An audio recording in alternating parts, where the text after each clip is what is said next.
Buenas noches, amigos. Hoy vamos a leer y comentar el discurso número 3 del libro Discurso sobre Tantra número 2 de Sri Sri Anandamurti. Este es el diálogo de Shiva y Parvati número 3. Nigama es la colección de todas las posibles preguntas de las mentes individuales respecto a la espiritualidad. Y Agama es la colección de las respuestas a estas preguntas, esos pariprashnas. Pariprashna no es una pregunta común, es una pregunta que uno hace sobre diferentes aspectos y cuyas respuestas son para llevarlas a cabo. No es preguntar porque sí, es para poner en práctica esa enseñanza que se recibe. Una vez, Parvati planteó una pregunta a Shiva. En realidad, no la formuló para sí misma, sino para la gente, para que la gente entendiera el desideratum, la meta de la vida humana. Desideratum quiere decir el deseo, el anhelo de la vida humana, la meta, qué es lo que debemos alcanzar. La pregunta que le hizo fue: ¿cuál debe ser el objeto de adoración de los que practican sadhana? Es decir, cuando uno quiere lograr algo, piensa en ese algo, tiene un objeto, es decir, un objetivo en la mente para poder dirigirse a ese objetivo.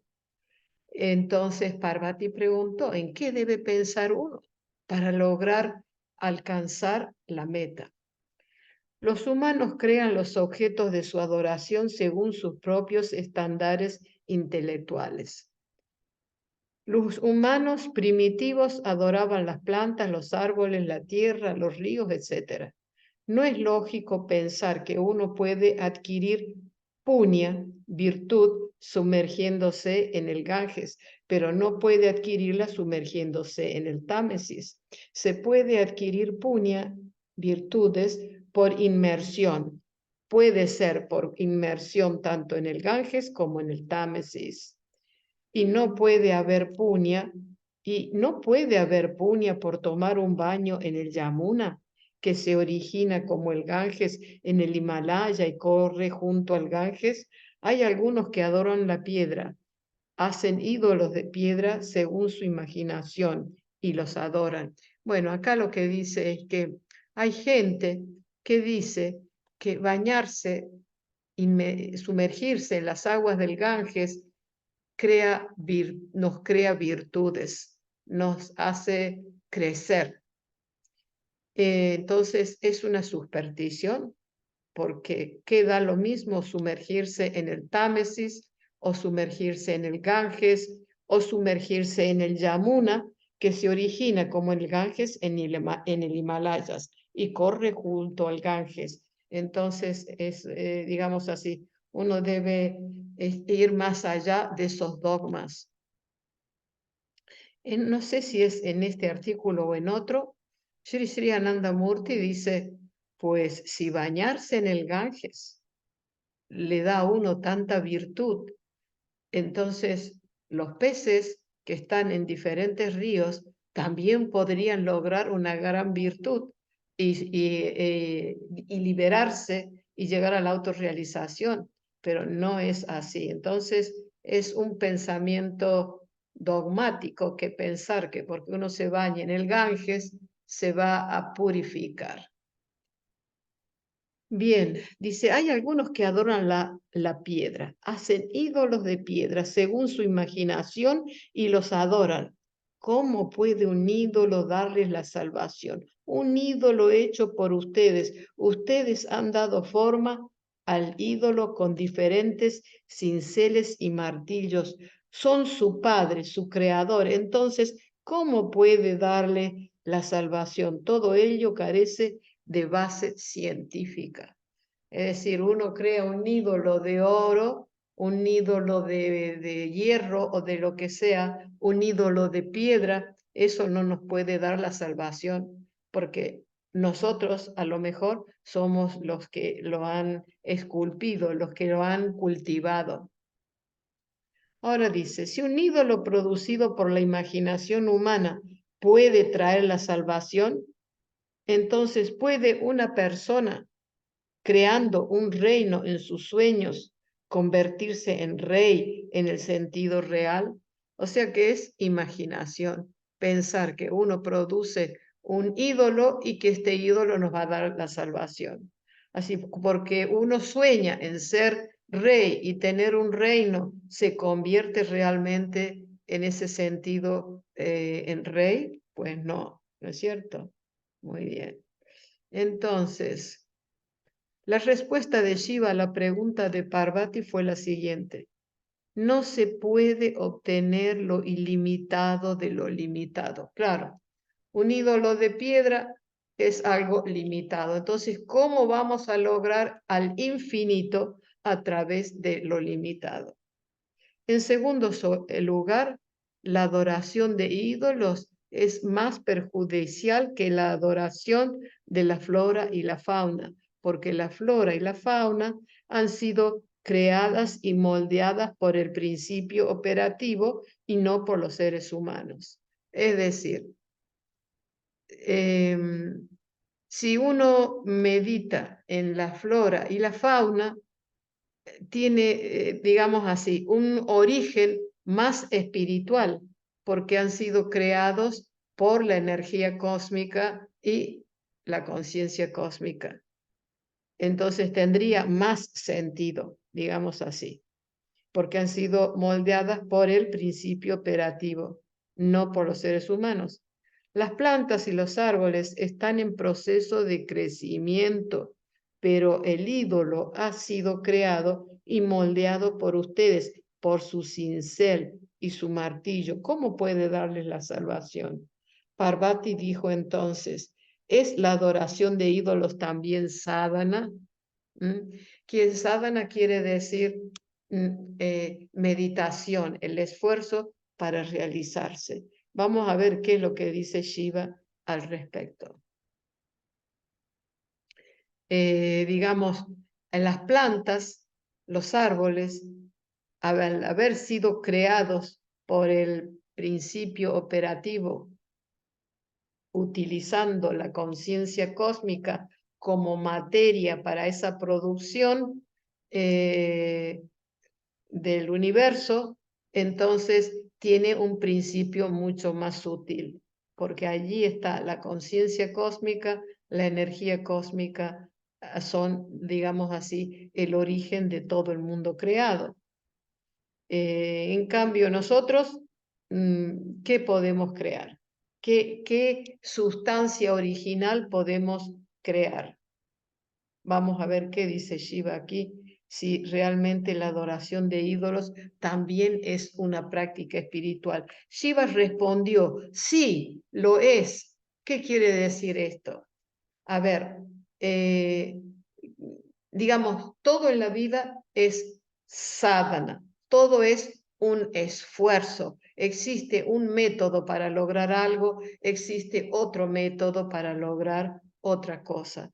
En el caso de si el hecho de ídolos, dice, es una meditación, sí, pero es una meditación, pero no es un camino que nos va a llevar a la autorrealización, porque un ídolo no nos puede dar la salvación.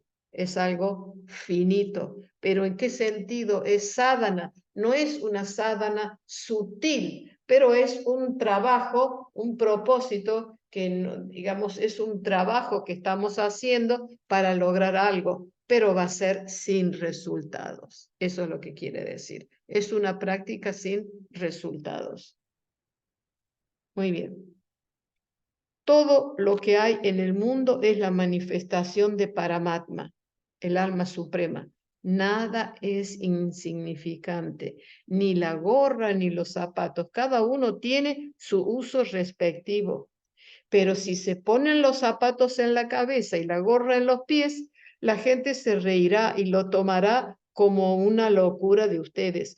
Es cierto que tanto la gorra como los zapatos también son el alma suprema, porque el alma suprema, la conciencia suprema, aunque es inmaterial, pero es la sustancia de lo que todo ha sido creado. Pero cada uso de ellos tiene su uso apropiado.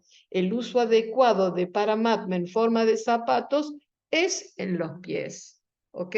Todo está hecho de esa sustancia espiritual, conciencia, digamos así, suprema, pero tiene una diferente utilidad, ¿ok? Los zapatos en los pies, la gorra en la cabeza.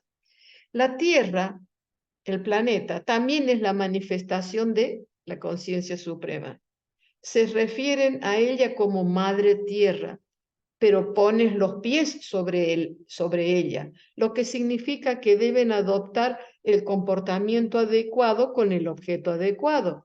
Deben tener reverencia por el Ganges, ya que la tierra del norte de la India ha sido fecundada por sus aguas, pero no puede haber virtud producida por su agua. No se puede obtener la salvación bañándose en ella. ¿Ok? Los humanos crean los objetos de su adoración según sus propios estándares intelectuales. Así dijo Shiva. En ese proceso hay diferencia de grado y diferencia de gradación. Así que la respuesta del señor Shiva a la pregunta de Parvati fue: la ideación en Brahma es la mejor. Es decir, si uno quiere lograr la meta espiritual, el mejor pensamiento, el mejor objeto de pensamiento, de ideación quiere decir, viene de la palabra idea, quiere decir pensar en, ¿ok? Entonces, la mejor ideación en Brahma, dice, es pensar. Digamos, cuando pensamos en Brahma, esa es la mejor ideación. Yo soy Brahma. El propósito de la meditación es repetir, pensar que yo soy esa conciencia infinita. Y pensando en esa conciencia infinita, me voy a volver conciencia infinita. Entonces, la ideación de Brahma es la mejor, la más elevada. Dhyana y dharana, meditación y concentración, son las segundas mejores. El encantamiento repetitivo, o sea, la repetición de mantra y la oración elogiosa son las peores. Quiere decir, estamos adulando a la conciencia suprema. Señor, tú eres esto, tú eres aquello, dame esto, dame lo otro. Siempre pedigüeños, siempre pidiendo algo, o pidiendo dinero, o pidiendo salud, o pidiendo venganzas para el enemigo, siempre pidiendo algo. Entonces, o siempre vanalográndose de algo. Entonces, eso no es, digamos, no es adecuado. Por eso dice, son las peores.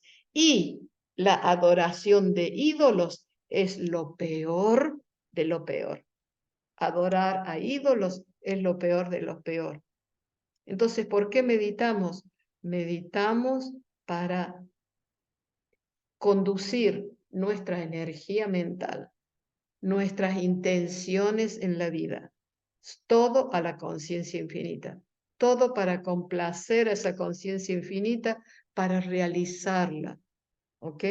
Para eso meditamos. Entonces, dhyana, meditación, y dharana, concentración, son las segundas mejores. El repetimiento de los mantras y los elogios son los peores, y la adoración de ídolos es lo peor de lo peor. Bueno, bien, dice, la adoración de ídolos también es una forma de sadhana, también es una forma de meditación, pero es la forma más inferior o más baja. Todo tiene algún efecto, así que un ídolo también tiene algún efecto. La mente quedará confinada a las limitaciones del ídolo, pero un ser humano debe realizar sadhana para expandir su mente hasta el infinito. Claro, porque dice, la psicología también dice, te conviertes en aquello que tú piensas. Entonces, si uno medita en un ídolo que es una cosa totalmente material, se vuelve de esa manera. La mente se vuelve materia. Por eso, las personas que piensan en el dinero, adquirir poder, eso, pues la mente también se vuelve material. Dice el maestro en otros capítulos y temas de filosofía que la mente toma la forma del objeto en la que uno piensa. Entonces, si uno piensa en algo infinito y elevado, la mente se expande hasta que se funde en la conciencia cósmica. Si uno solo piensa en dinero, entonces en la otra vida una persona, digamos, puede volver a reencarnarse, digamos, en un billete, en algo material. Por eso es muy importante no es guiar nuestros pensamientos hacia lo más sutil, lo más elevado, con buenas acciones, viviendo en esta sociedad. Muy bien, seguimos. Yapastuti, repetición de mantras y adulación, es sadhana. Dice, es adama sadhana, o sea, está explicando el versículo, o sea, la repetición de mantras y adulación es un tipo no bueno de sadhana. No hay amor real por la conciencia suprema, es simplemente adulación. Los aduladores se dirigen a Paramapurusha y dicen, oh suprema conciencia, oh Paramatma, danos comida para comer, ropa para vestir. Encontrarán tales cosas dichas en algunos lugares. Esto es adulación. Stuti significa adulación. Paramatma es el Padre Supremo. ¿Adularán ustedes a vuestro Padre Supremo? Dice, supongamos que un estudiante está estudiando para su maestría y durante las vacaciones ha regresado a casa. Supongamos que se presenta ante su padre y comienza diciendo, oh padre, eres tan misericordioso, todos los meses me envías dinero, me ayudas con mis estudios de maestría. Si dicen tales cosas, el padre dirá que el hijo se ha convertido en un vagabundo. Lo atrapará y le dará una buena paliza. Piensen lo antinatural que sería esto. ¿Pueden adular a su jefe? Sí, uno puede adular al jefe, ¿no? Dice la gente, ustedes pueden adular al jefe, pero no a su padre. De ahí que ya Pastuti sea digamos así, la adulación sea un tipo de sadhana no recomendable y no buena. Ahora dice yapa. Yapa quiere decir repetición de mantra. Yapa aquí significa realmente nirvilla yapa. Savilla yapa es una cosa diferente, entra en el ámbito de meditación. Esto lo explicaré más adelante. Está relacionado con sadhana, con la práctica espiritual. Por lo tanto, no es apropiado discutirlo abiertamente. Quiere decir que mucha gente tiene la costumbre de comprar libros y bueno, comprar libros está bien, aprenden un mantra de un libro. Los mantras no se escriben, los mantras se enseñan de maestro a discípulo de forma confidencial. ¿Ok? ¿Por qué? Porque cada uno de nosotros tiene una vibración y el mantra que se nos da en la iniciación tiene que ser, digamos, adapto a nosotros mismos, a nuestro biorritmo, a nuestra existencia. Entonces, eso no viene en los libros. Si uno repite Krishna, Krishna como un loro, dice así, Un loro también puede hacer eso. Si el loro dice Krishna, Krishna, pues un ser humano, si dice automáticamente Krishna, Krishna, ¿puede eso traer algún progreso espiritual? Nunca, porque no hay ideación en el significado. Quiere decir, porque al decir Krishna, Krishna, no estamos realmente pensando en Krishna con lo que Krishna significó como maestro, como guía espiritual, como un ser incomparable, indescriptible, igual que Shiva. Entonces, si un mantra está desprovisto de conciencia de Chaitanya, es decir, si un mantra está desprovisto de conciencia, de significado, y cuando se repite piensa en él, no va a dar ningún resultado. Así que uno tiene que idear, tiene que pensar. Es a través de la ideación que es posible la elevación espiritual. La ideación puede ser reverente o irreverente. Paramatma es mi padre, por eso estoy repitiendo su nombre. Aquí la elevación es inevitable, claro. Si yo estoy pensando en la conciencia cósmica, en Paramatma, que es mi padre, es mi guía, es mi meta, quiere decir que estoy repitiendo acá su nombre con un pensamiento elevado. Entonces eso sí me va a llevar a mí al progreso espiritual. Paramatma está disgustado conmigo y aunque soy su hijo, él no me mira. Paramatma es muy cruel. Voy a luchar contra él. Aquí se sigue repitiendo Paramatma, pero irreverentemente. Quiere decir que uno se dirige a Paramatma reverentemente, con respeto, con anhelo. Entonces va a tener un progreso espiritual.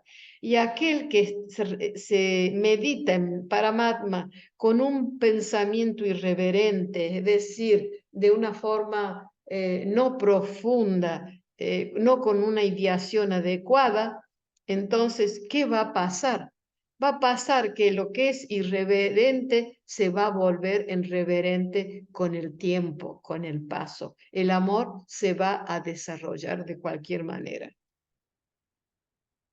Ahora dice así, acercándose reverentemente o irreverentemente, el desideratum debe ser Paramatma. Siempre la meta debe ser Paramatma. Dhruva y Prahlad eran partidarios de Paramatman. Dhruva y Prahlad eran devotos espiritualistas y seguían a Paramatma. Y también lo era Ravana. Ravana repetía el nombre de Paramatma irreverentemente. Ravana es, digamos así, es un personaje del Ramayana y no tiene un rol muy simpático, pero aunque no era, digamos así, devoto, con el tiempo, con repetir tanto el nombre de Paramatma, se despierta ese amor y él cambia de irreverente a reverente. Eso es lo que quiere decir esto. Dice, sí, la irreverencia no puede durar para siempre. Supongamos que uno sigue repitiendo Krishna, pero también está la idea de que uno tiene que ir a Madrid mañana, que tiene que presentar un caso contra fulano. Entonces, finalmente, uno vuelve a repetir Krishna. Luego, pasado mañana, tengo que ir a un encuentro con el gurú. Tengo que asistir allí en Delhi. Finalmente, la persona vuelve a repetir Krishna, Krishna. ¿Qué es esto? ¿Es un espectáculo? Sí, ¿qué quiere decir? Que si uno se sienta a meditar y en un momento repite su mantra, por ejemplo, Krishna, y luego dice, ah, no, no, no, es que de mañana tengo que ir a Madrid porque tengo que encontrarme con este señor, tengo que hacer esto, ah, Krishna, Krishna, otra vez vuelve a repetir Krishna. Entonces, esto no es una forma adecuada de meditar y así no se va a obtener nada. Dice, a continuación viene, a ver, bueno, entonces sigue explicando Ananda Murti sigue explicando el versículo, que es Dhyana Dharana, es decir, viene a explicar ahora la meditación y la concentración. Dice, es Madhyama, el segundo mejor. O sea, la meditación y la concentración, el segundo mejor. Dhyana, dice, Dhyana es como un flujo de aceite. Cuando la mente se avanza hacia Paramatma, eso es Dhyan. A ver, ¿qué quiere decir como la mente es como un flujo de aceite? Quiere decir que cuando la mente fluye sin ninguna interrupción, así como digamos así, el flujo del aceite que no se entrecorta, sigue. Eso es cuando la mente se concentra en la meta, ¿ok? Entonces dice que esto, la meditación y la concentración de este tipo era lo segundo mejor. Y el estado supremo, que se llama Uttamavastha, es aquel en el que el aspirante espiritual y el objeto de adoración son uno. Entonces, y el estado supremo, el Uttamavastha, es aquel en el que el sadhaka, el aspirante espiritual, y el objeto de adoración son uno. Es decir, cuando el estado supremo es cuando el devoto se funde en la conciencia.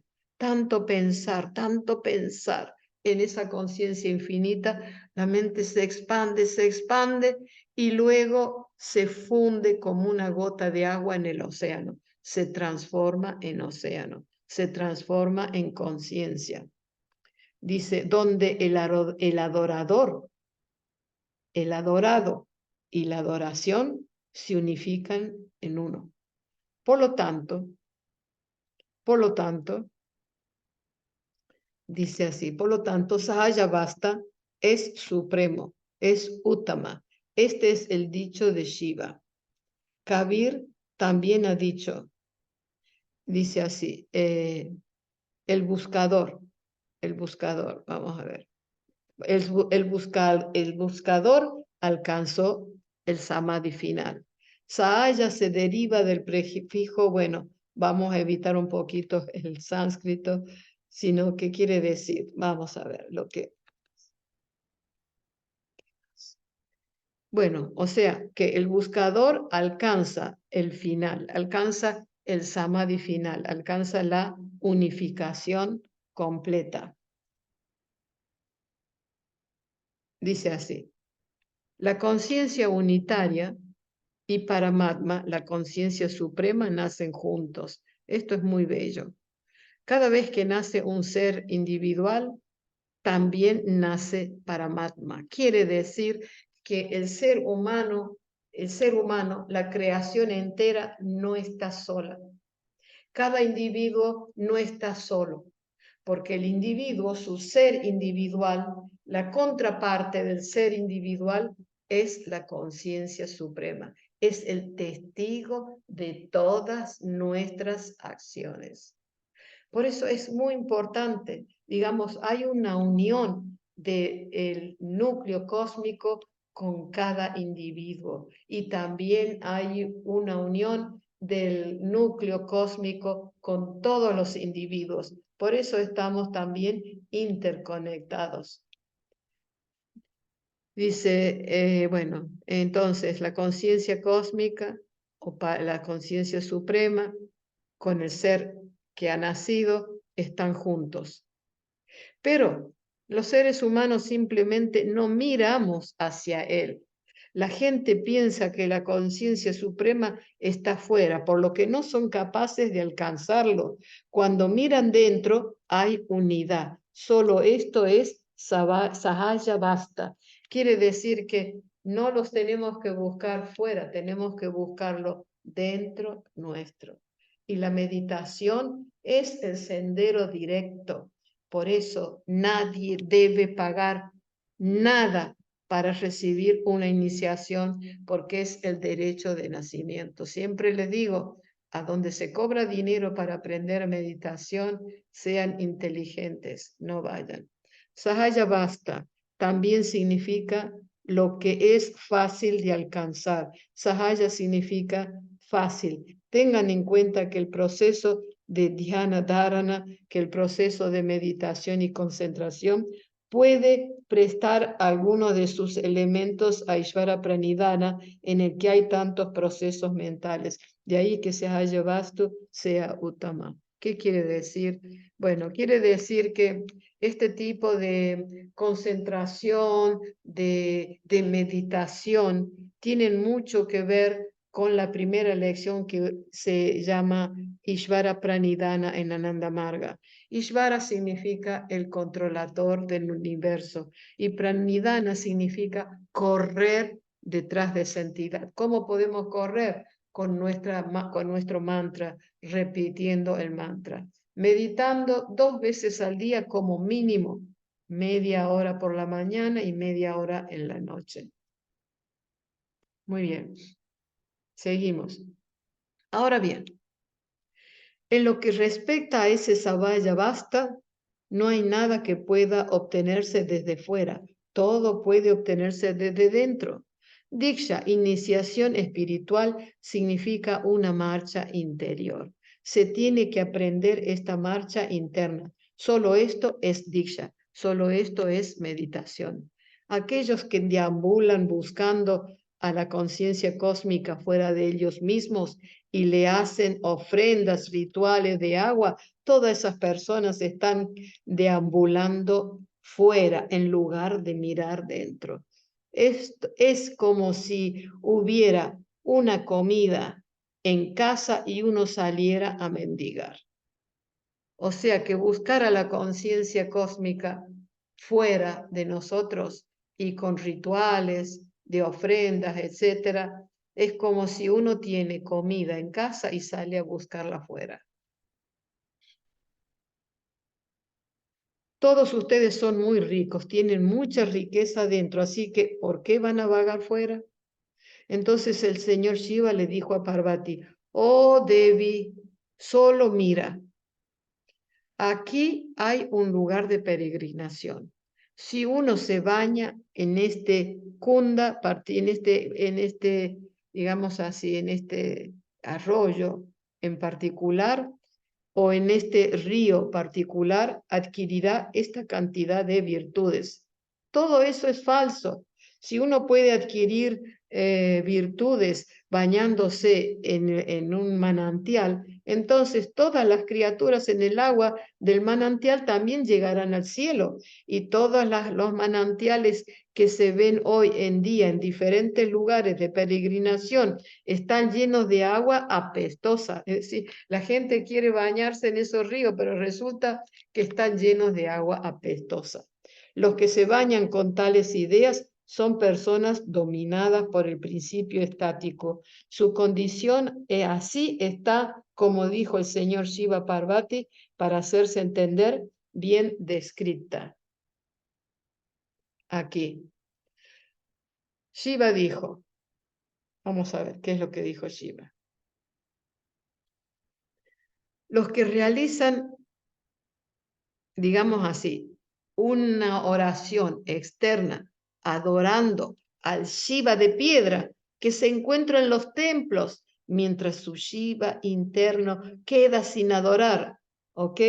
¿Son qué? Son, dice así, son como quien tira el arroz que tiene en la mano y vaga de puerta en puerta en busca de su sustento,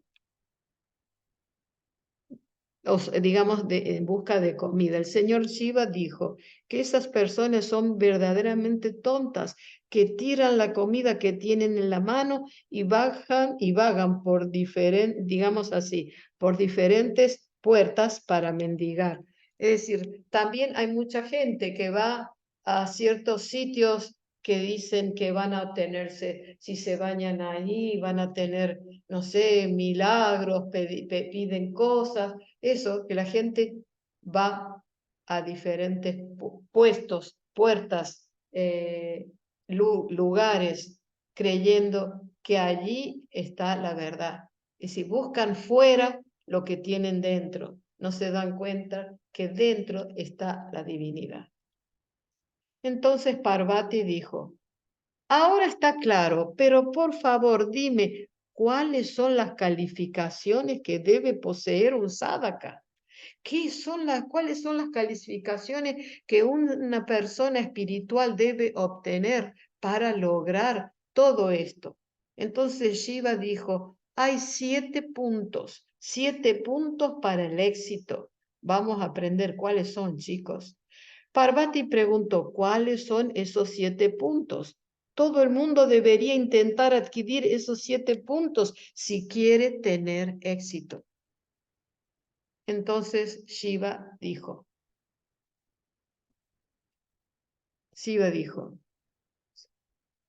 a ver, vamos a ver. Shiva dijo, bueno, acá está el primer punto para tener éxito. El primer punto dice, debo tener éxito en mi misión. Esta firme determinación es el primer factor requerido. Es decir, creer en uno mismo, creer en nuestro esfuerzo. Si nosotros estamos sentados y sin hacer un esfuerzo, no va a pasar nada. Si tenemos que nosotros poner toda nuestra voluntad y la firme decisión de que sí voy a tener éxito, voy a tener éxito. Eso es lo más importante. Claro, tengo que tener una misión, tengo que saber cómo voy a vivir en la vida, qué es lo que quiero lograr en la vida. Y para lograr esto, debo tener la determinación que voy a triunfar en mi misión. ¿Cuál es el segundo punto para tener éxito? El segundo punto, digamos, el segundo lugar, debe haber shraddha para el objeto hacia el que uno se dirige. Vamos a ver, digamos así. En primera instancia, tenemos que creer en nuestra misión y lanzarse con todo para triunfar, con la idea del triunfo. En segundo lugar, uno debe tener shraddha para el objeto hacia el que se dirige. Vamos a ver qué quiere decir shraddha. Yo quiero lograr a Dios. Yo quiero lograr a la conciencia suprema. A ver, entonces, ¿qué debo hacer? Dice así. Entonces Parvati preguntó, ¿qué es shraddha? Shiva respondió, Shiva respondió, eh, dice así, realidad absoluta. Vamos a ver. Dice así, quiere decir que uno tiene que marchar hacia esa meta que quiere lograr con toda su decisión. Cuando los seres humanos hacen de la realidad absoluta su desideratum y marchan hacia ella, importándoles poco la alabanza o la condena, esa clase de movimiento es shraddha. ¿Qué quiere decir? Yo tengo una meta. Mi meta es alcanzar al Supremo. Entonces, para mí es, digamos, esa es la realidad, ese es mi anhelo, ese es mi anhelo. Ahora, para marchar hacia esa realidad, tengo que seguir adelante, importándome muy poco de lo que la gente me alabe o de lo que la gente me condene. Quiere decir que no nos debe importar ningún esfuerzo, ningún contratiempo, ningún obstáculo. Uno tiene que ser 100% marchar con esa fuerza espiritual, mental hacia ese objetivo que quiere lograr en la vida. ¿Ok? Eso es shraddha.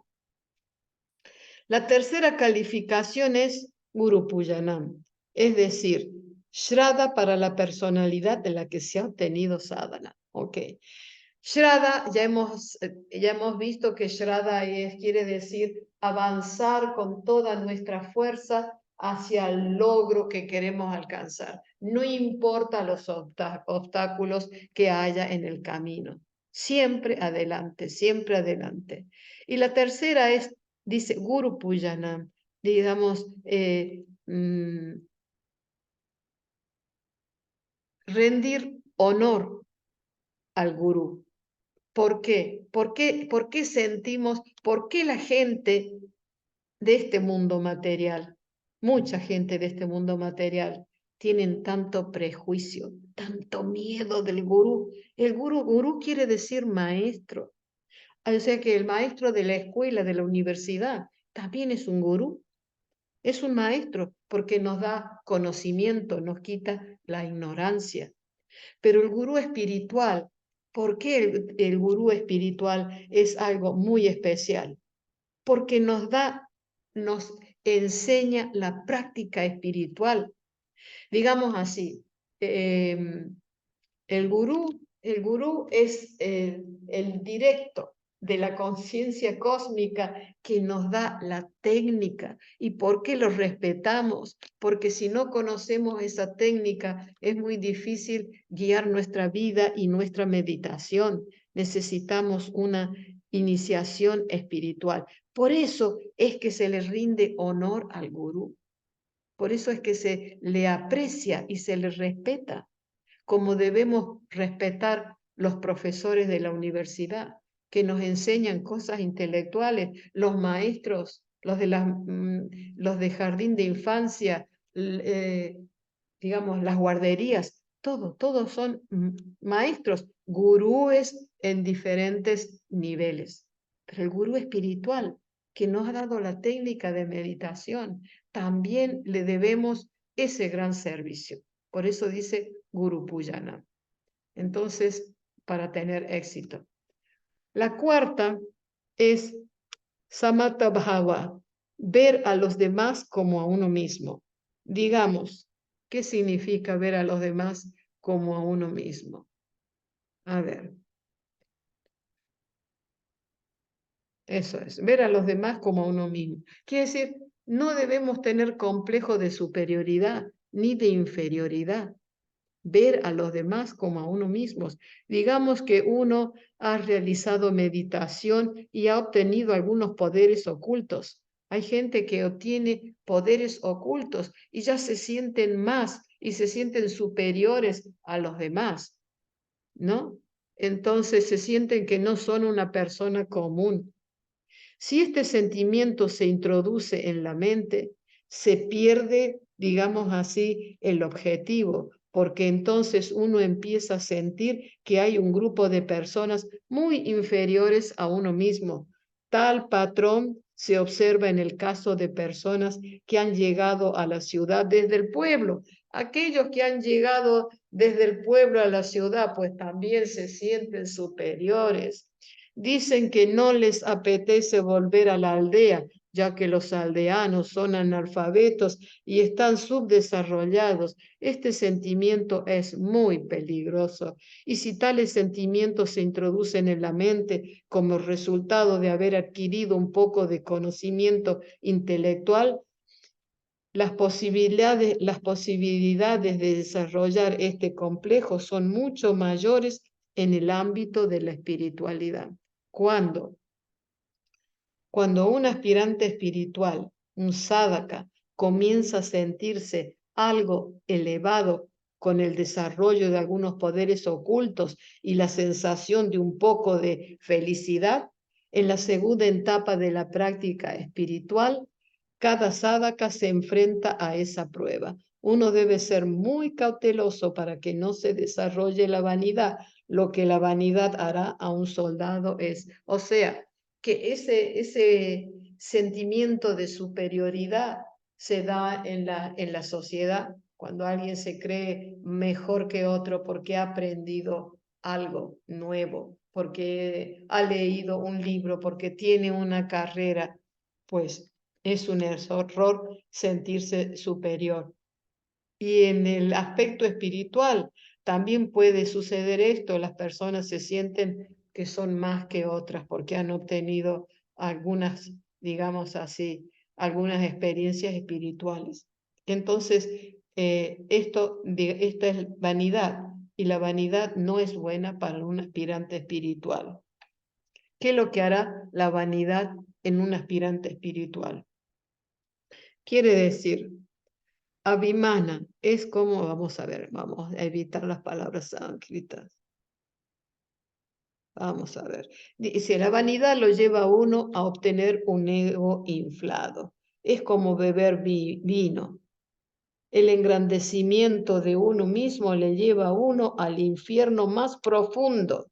Y el estatus social es como el excremento de un cerdo. ¿Qué quiere decir?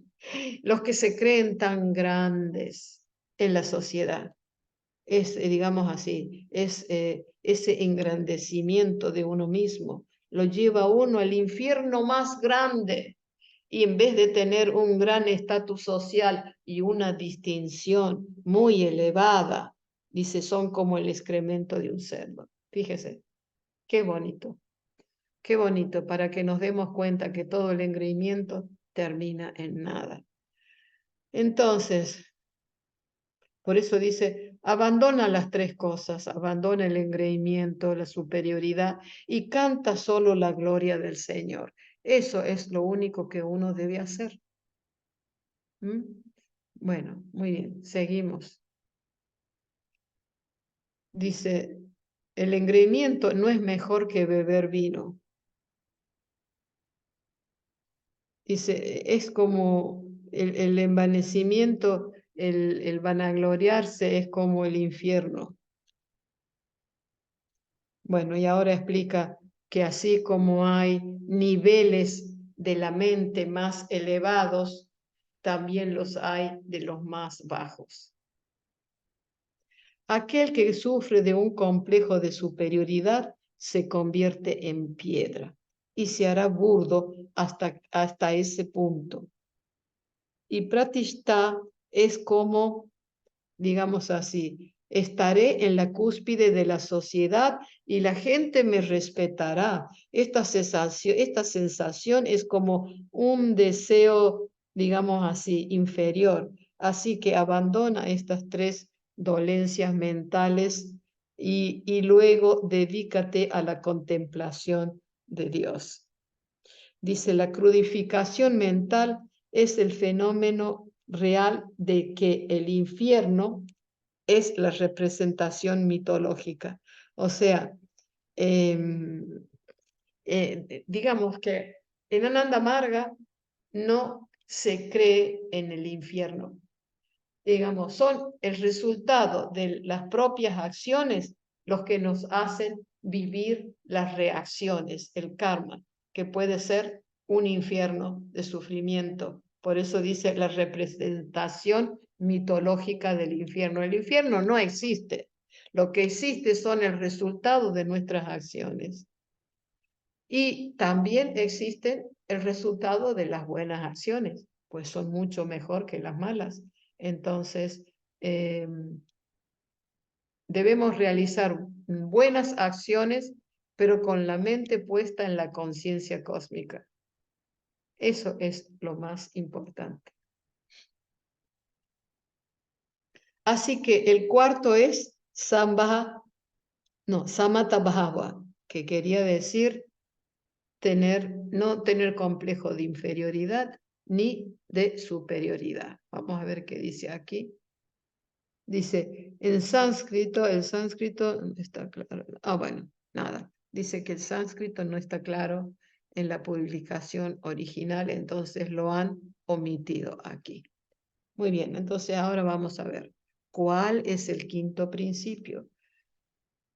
Dice, ¿cuál es la quinta cualificación? Es autocontrol. Autocontrol. No comer mucho, tampoco comer poco. No exagerar, sino ir justo en la medida del autocontrol. Hay una diferencia entre, bueno, dice, vamos a ver, entre dieta limitada y dieta equilibrada. Vamos a ver que, claro, hay una diferencia entre dieta limitada y dieta equilibrada. El cuerpo debe tener una dieta equilibrada. La limitación por sí sola no es suficiente. Solo limitar la cantidad de comida no servirá. Uno tendrá que tomar una dieta equilibrada para hacer el cuerpo, uy, un momentito, momentito. La comida debe ser sustanciosa, aunque moderada en cantidad. Esto es, digamos, tener una dieta equilibrada. Solo limitar no vale, simplemente hay que tener una dieta equilibrada, ni comer mucho, ni comer poco. Después de haber explicado este sexto factor, Shiva guardó silencio. Entonces Parvati preguntó, ¿cuál es el séptimo factor? Shiva respondió, no hay un séptimo factor. Si se pueden recordar todos estos 6 factores, definitivamente habrá progreso. Vamos a hacer un repasito diciendo una línea de cada punto. ¿Qué les parece? ¿Ok? Muy bien. Vamos a hacer un pequeño resumito. Bueno, ok. El primero decía que uno debe tener éxito, debo tener éxito en mi misión. Es decir, cuando voy a emprender algo, tengo que creer en mí mismo, tengo que creer en las fuerzas, en el interés, en la dedicación, en el esfuerzo que voy a hacer. Esta determinación es el primer factor requerido. Tengo que tener éxito en mi misión. El segundo es tener Shraddha. Shraddha por la meta. ¿Qué es Shraddha?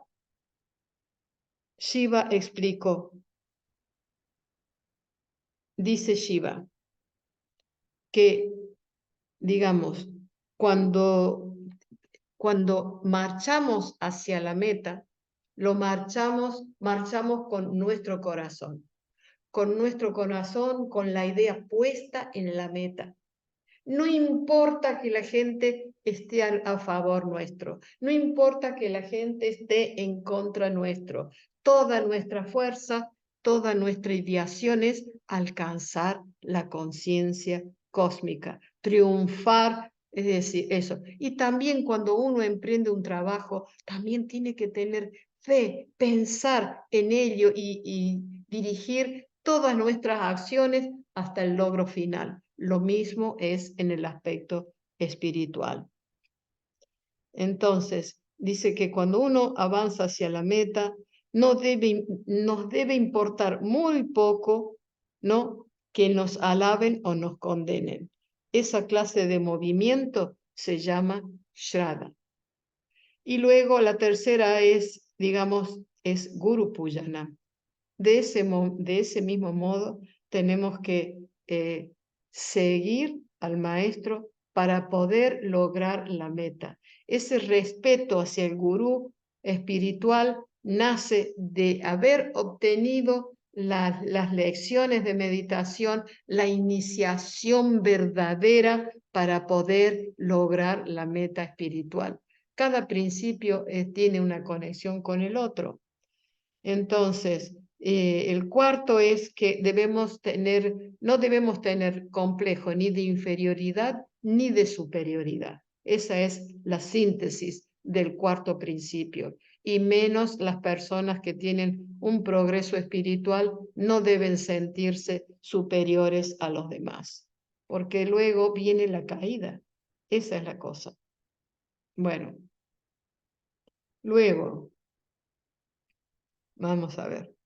No sentirse eso, no vanagloriarse, ni sentirse grande, ni más importante que los demás.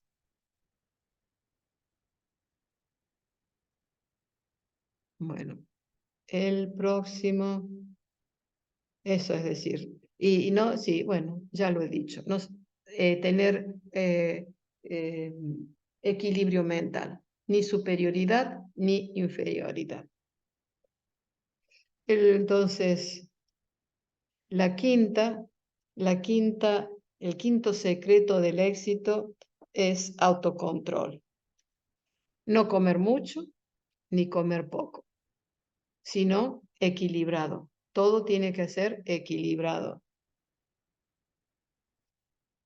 Eso es. Fíjense la importancia que tiene la comida. Dice, después de haber explicado, a ver un momentito. Sí, entonces la quinta cualificación es el autocontrol. En la dieta y en todo, no solo absolutamente en todo. Autocontrol en el carácter, en nuestras acciones y en la dieta también. Y entonces el sexto es, el sexto es,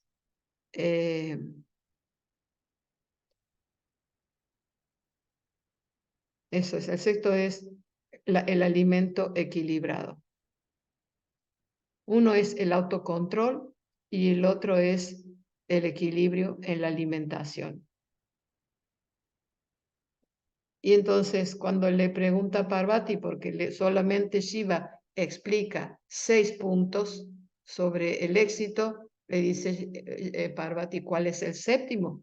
Entonces, si tú sigues los 6 principios anteriores, no hay no hay séptimo. Definitivamente habrá progreso.